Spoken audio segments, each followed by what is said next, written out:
આજે ખૂબ અગત્યના મુદ્દાને લઈને આપની સમક્ષ અમે હાજર થયા છીએ. મિત્રો, જે પંચાયત મંત્રી છે બચુભાઈ ખાબડ પંચાયત મંત્રી છે અને એમના દીકરાઓને અને એમના ભાણેજો જે મનરેગા યોજનામાં પણ એમણે હોદ્દાઓ આપી દીધા હતા એજન્સીઓમાં, એ લોકોએ આ 3 ગામમાંથી જો 70-71 કરોડનું, 3 પંચાયતોમાંથી 71 કરોડનું આવ્યું, તો હજી તો 20 બીજી 17-18 પંચાયતો તો બાકી છે. અને આ 2019થી ચાલનારું કૌભાંડ છે. આ કૌભાંડનો અંદાજે 300 થી 400 કરોડ રૂપિયા સુધી પહોંચે એવી શક્યતા છે. અને ઓન પેપર બતાવ્યું છે કે ભાઈ જ્યાં એ લોકોએ પૈસા લઈ લીધા છે અને કામ થયું નથી. એક વાત એ થઈ. પંચાયત મંત્રી હોવા છતાં બચુ ખાબડ પોતે એવું કહે છે કે ભાઈ મને ખબર નથી, આ તો મારા દીકરાઓએ શું કર્યું. પોતે પંચાયત મંત્રી છે ને પોતાના જ મંત્રીમંડળમાં જો એમના જ દીકરાઓ 200-300 કરોડનું કૌભાંડ કરતા હોય અને ગુજરાતની પોલીસ એમને પકડતી હોય, અમે ડાયરેક્ટ તો વિપક્ષની વાત મૂકી દો, પોલીસ ઓન પેપર FIR થઈ છે. જ્યારે એમના જ મંત્રાલયમાં જો આટલા કરોડનું કૌભાંડ થતું હોય ને એમને ખબર ન હોય, તો પહેલી વસ્તુ તો એ છે કે એમને મંત્રી પદ માટે બેસવાની એ લાયકાત છે ખરી? પહેલો પ્રશ્ન. બીજું કે એમણે જે મંત્રી પદમાં અત્યારે પણ યથાવત છે.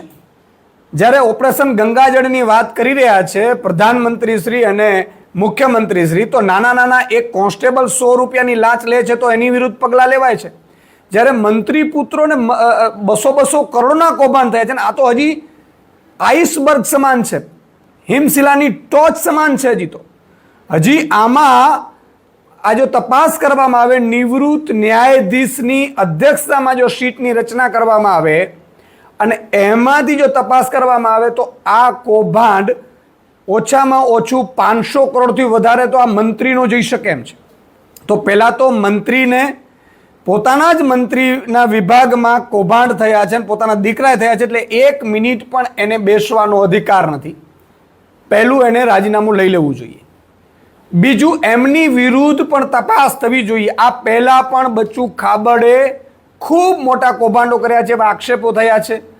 અમારા ધારાસભ્ય શ્રી ચેતરભાઈ વસાવાએ વિધાનસભામાં પણ આ મુદ્દો ઉઠાવ્યો હતો. ત્યારે આ થોડી ઘણી પણ તપાસ શરૂ થઈ છે. આમાં એમના દીકરાઓ, એમના ભાણિયાઓ, એમના સગા સંબંધીઓ બધા મળી અને ગુજરાતને લૂંટવાનું કામ કર્યું છે. અને એટલા માટે અમારી માંગ છે કે બચુભાઈ ખાબડને તાત્કાલિક ધોરણે મંત્રી પદમાંથી હટાવવામાં આવે અને એમની વિરુદ્ધ પણ તપાસ શરૂ કરવામાં આવે. એમની વિરુદ્ધ તપાસ કેમ નહીં થાય ભાઈ? એમના જ દીકરાઓએ કરોડો રૂપિયાનું કર્યું છે. એમના દીકરાઓ અત્યારે પોલીસ કસ્ટડીમાં છે અને પોલીસ કસ્ટડીમાં હોવાથી પંચાયત મંત્રી જ્યારે પોતે મંત્રી પદ ઉપર હોય તો સ્વાભાવિક છે કે પંચાયતના કયા અધિકારીઓ કે કયા નેતાઓ, કયા ઉચ્ચ અધિકારીઓ એમની વિરુદ્ધ તપાસ કરશે? તુરંત જામીન લઈને છૂટી જશે. એટલે કૌભાંડમાં ભીનું સંકેલવાનું આખું ભાજપનું ષડયંત્ર છે. ભાજપે આખા ગુજરાતને લૂંટ્યું છે. બીજી અમારી તપાસ એ છે, માંગણી છે તપાસ કરવાની કે આખા ગુજરાતમાં મનરેગાનું કૌભાંડ થયું છે. ખૂબ મોટા મનરેગાના કૌભાંડમાં કરોડો રૂપિયાના ગામલા થયા છે.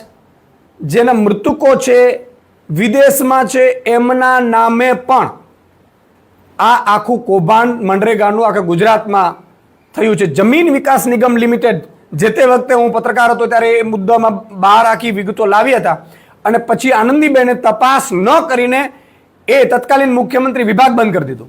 અત્યારે મનરેગાની જેટલી પણ યોજનાઓ, જેટલા પણ નાણાં આવે છે યોજનામાં, એ ગરીબોને 100 દિવસની રોજગારી આપવા માટે આવે છે.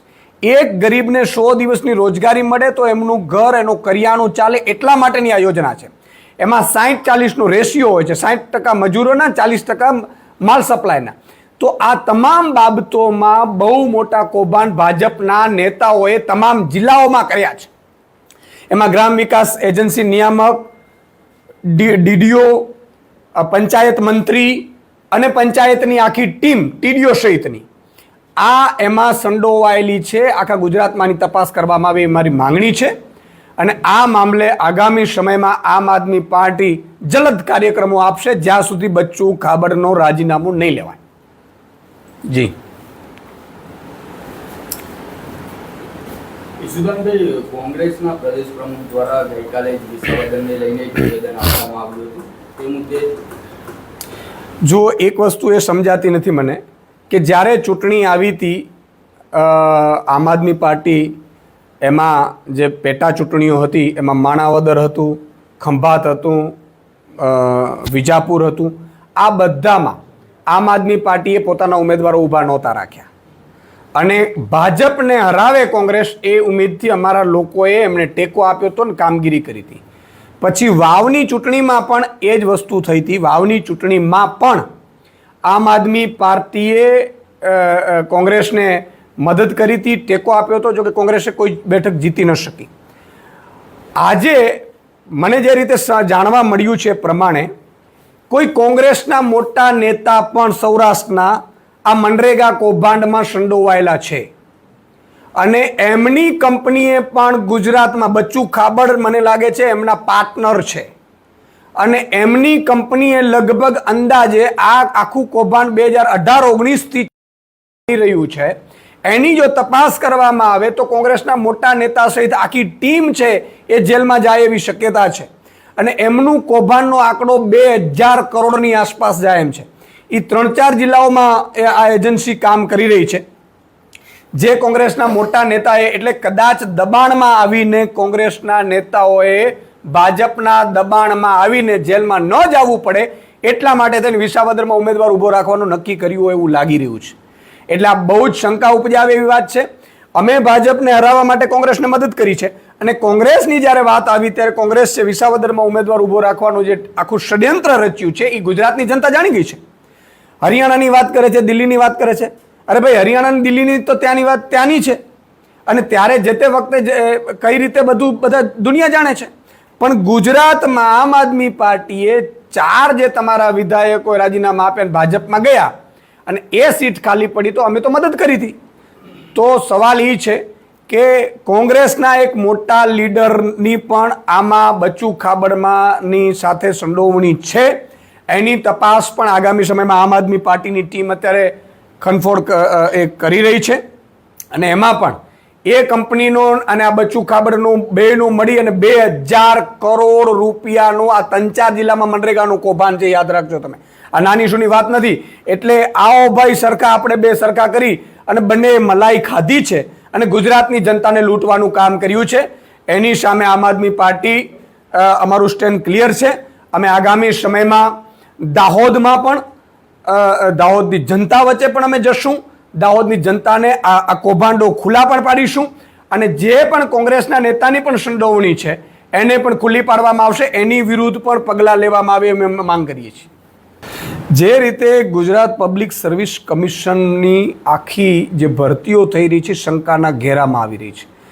ગુજરાતના ખૂબ બધા જે ગરીબો, વંચિતો, શોષિતો, ખેડૂતો, સામાન્ય વર્ગના લોકો એના દીકરાને પોતે સરકારી અધિકારી બને એ માટેના પ્રયાસ કરી રહ્યા છે અને ખૂબ મહેનત કરી રહ્યા છે. ગાંધીનગરમાં 3-4, 5-5 વર્ષથી ધામા નાખીને અથવા તો કોઈમાં ક્લાસીસમાં ધામા નાખીને એ જીપીએસસીની પરીક્ષા આપવા મથી રહ્યા હોય છે.